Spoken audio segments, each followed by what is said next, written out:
teman-teman semuanya, terima kasih udah klik video ini. Kami ucapin selamat datang. Dan yang baru di channel aku bisa bantu klik tombol subscribe-nya. Terima kasih. Assalamualaikum warahmatullahi wabarakatuh. Halo teman-teman semuanya, bertemu lagi dengan channel YouTube keluarga kami bersama aku, Ella Sastia. Yang baru klik video ini aku ucapin selamat datang dan terima kasih. Dan yang baru berkunjung, kalian bisa bantu klik tombol subscribe-nya. Jadi tiap aku update video, kalian bisa langsung nonton.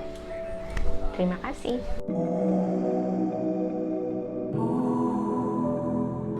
Gunung Tambora sendiri terletak di Pulau Sumbawa, Nusa Tenggara Barat. Memiliki sejarah yang sangat menarik karena menyebabkan perubahan iklim dunia saat gunung ini meletus.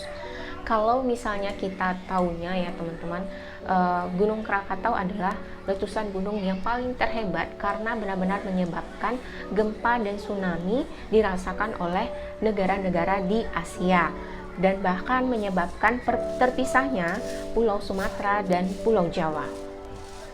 Benar kan? Tapi perlu kalian tahu teman-teman, ternyata Gunung Tambora ini menyebabkan perubahan iklim dunia dan terjadi kelaparan di mana-mana. Jadi kalau kalian penasaran sama cerita aku, kalian jangan bisa tonton sampai akhir dan jangan di skip videonya ya. Gunung ini terletak di dua kabupaten, yaitu Kabupaten Dompu mencakup lereng bagian barat dan selatan, Kabupaten Bima mencakup lereng bagian timur dan utara. Sebelumnya gunung ini memiliki ketinggian 4.300 meter. Itu sebelum meletus ya teman-teman. Jadi termasuk ke dalam salah satu gunung tertinggi yang memiliki puncak tertinggi di Indonesia. Namun setelah meletus, dia hanya memiliki ketinggian 2.851 meter. Letusan Tambora tahun 1815 adalah letusan terbesar sepanjang sejarah manusia modern. Meletusnya Gunung Tambora pada tahun 1815 termasuk ke dalam skala 7 Volcanic Explosivity Index atau VEI. Itu adalah tempat perhitungan seberapa kuat letusan gunung itu teman-teman. Jadi itu yang seperti tadi yang aku baca, Volcanic Explosivity Index atau VEI. Jadi termasuk dalam skala 7. Kalau sudah masuk dalam skala 7, itu berarti letusannya akan dirasakan oleh bukan satu benua saja. Jadi hampir beberapa benua akan merasakan dampak dari letusan itu. Nah, bahkan letusan Gunung Tambora ini 4 kali lebih kuat dari letusan Gunung Krakatau yang terjadi pada tahun 1883. Dan ada beberapa hal menarik yang udah aku rangkum mengenai cerita Gunung Tambora ini, yaitu ada 7. Jadi ini bisa untuk kelanjutan video aku besoknya. Jadi kalian nonton ya. Yang pertama, status Gunung Tambora.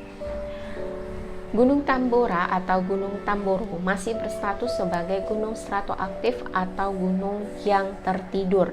Kubah lava kecil dan aliran lava masih terjadi di lantai kaldera pada abad ke-19. Dan letusan gunung terakhir terjadi pada tahun 1967 yang disertai dengan gempa. Namun, jika dihitung pada skala Volcanic Explosivity Index termasuk pada skala 0. Jadi, berarti letusan ini terjadi tanpa disertainya ledakan. Kedua, faktanya terjadi pada zaman penjajahan Belanda. Seorang gubernur Letnan Hindia Belanda, Thomas Stafford Raffles, Jawa sejak 1811, dalam catatannya menjelaskan letusan pertama terdengar sampai Jawa pada 5 April sore dan setiap 15 menit terus terdengar sampai hari-hari berikutnya. Letusan kembali terdengar secara dahsyat pada 10 April 1815 dan terdengar sampai ke Sumatera. Awalnya suara ini dianggap sebagai suara meriam dari musuh sehingga beberapa tentara melihat ke pos pengamanan karena dia pikir ada pemberontakan dan sebagainya teman-teman tertimbun. Kerajaan Bima sendiri turut mencatat peristiwa dahsyat ini dalam naskah kuno Bongsa Ngajikai yang ditulis dalam bahasa Arab Melayu oleh juru tulis Kesultanan Bima di lereng Tambora. Ada 3 kerajaan yang tertimbun dari peristiwa letusan Gunung Tambora, yaitu Kerajaan Tambora, Kerajaan Sangar, dan Kerajaan Pekat yang semuanya musnah karena letusan itu.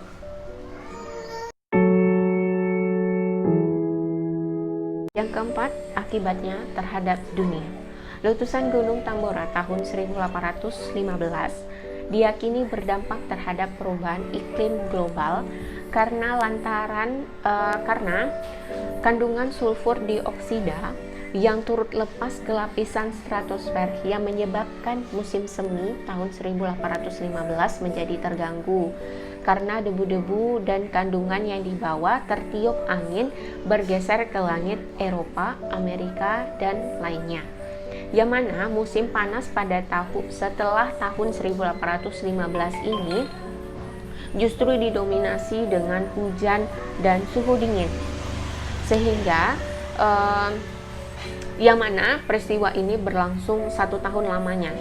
Jadi tahun itu dikenal sebagai tahun tanpa musim panas, dan peristiwa itu berlangsung selama 1 tahun, teman-teman. Jadi coba dibayangin deh, gak ada musim semi, jadi musim panas gak ada, musim semi gak ada, jadi suhu tuh memang benar-benar turun, dan 1 tahun itu seperti musim dingin. Jadi bahan makanan sulit didapat, para petani gak bisa panen, jadi makanya terjadi kelaparan dan korban selain akibat dari letusan dan dampak dari kandungan dari letusan itu yang membahayakan atau yang menyebabkan perubahan iklim dunia itu tadi.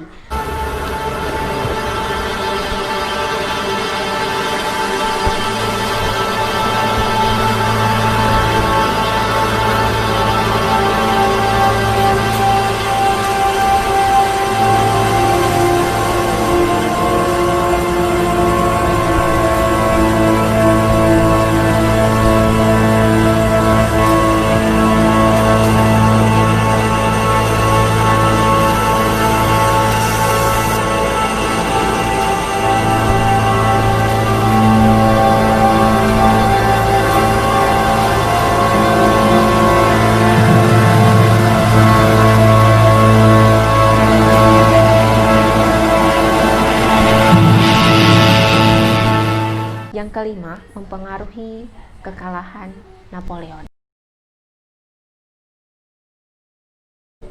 Kalau kalian suka, nanti aku akan bikin video selanjutnya kenapa sih Napoleon bisa kalah dan dampaknya kenapa, karena Gunung Tambora, apakah benar? Nah, jadi kalau kalian tertarik, kalian bisa bantu untuk diketik di kolom komentar, jadi biar aku semangat untuk buat video selanjutnya. Oke. Dalam catatan John Lewis di The Wither of the Waterloo Campaign, dan pada catatan The Tambora Eruption The Waterloo karya John Tatteon juga turun mengatakan bahwa Napoleon begitu sangat terganggu dengan cuaca pada saat itu karena jalanan sangat-sangat berlumpur dan hujan terus-menerus tanpa henti, sehingga pertempuran yang sangat penting bagi Napoleon yang mewakili kekaisaran Eropa mempersulit gerak Napoleon untuk melakukan menginvasi sejumlah negara Eropa pada saat peperangan itu, sehingga akibatnya Napoleon mengalami kekalahan dan menjadikan itu akhir dari kiprah Napoleon. Yang keenam, versi cerita rakyat. Beberapa naskah tradisional menyebutkan Gunung Tambora meletus karena lantaran Raja Kerajaan Bima bernama Abdul Ghafur memerintahkan pembunuhan kepada seorang pendakwah agama Islam bernama Haji Mustafa. Pembunuhan itu diperintahkan karena menurut Raja Kerajaan Bima ini, pendakwah ini telah menghina kerajaan. Tapi sebenarnya itu belum tahu kebenarannya ya teman-teman. Tapi memang ada syairnya ini, dan beberapa festival kadang sering dinyanyi. Yang ketujuh, jalur pendakian. Gunung Tambora baru saja diresmikan jadi kawasan Taman Nasional pada tanggal 11 April 2015. Memiliki potensi wisata alam yang menyuguhkan keindahan panorama dari hutan hujan daratan rendah hingga pegunungan. Berbagai flora dan fauna dapat ditemui yang akan menambah pengalaman kamu serta sensasi bagi kamu yang berkunjung ke sana. Jadi buat kalian yang sebagai kalau misalnya teman-teman adalah para pendaki dan belum mendaki Gunung Tambora, kayaknya kalian wajib nih pergi ke sana karena bagus banget. Dari yang video yang aku tonton dan sumber-sumber aku baca, kayaknya gunungnya cantik banget kan. Jadi kalian bisa untuk hangout atau apa sih segala macam, jalan-jalan ke sana. Jadi kalau kalian yang suka wisata alam, kalian bagus banget nih jadikan ini destinasi wisata kalian. Dan kalau supaya untuk bikin aku tambah semangat untuk lanjut bikin video baru lainnya, kalian bisa bantu untuk klik tombol subscribe-nya ya teman-teman. Jadi tiap aku update video, kalian bisa langsung nonton. Terima kasih. Dadah.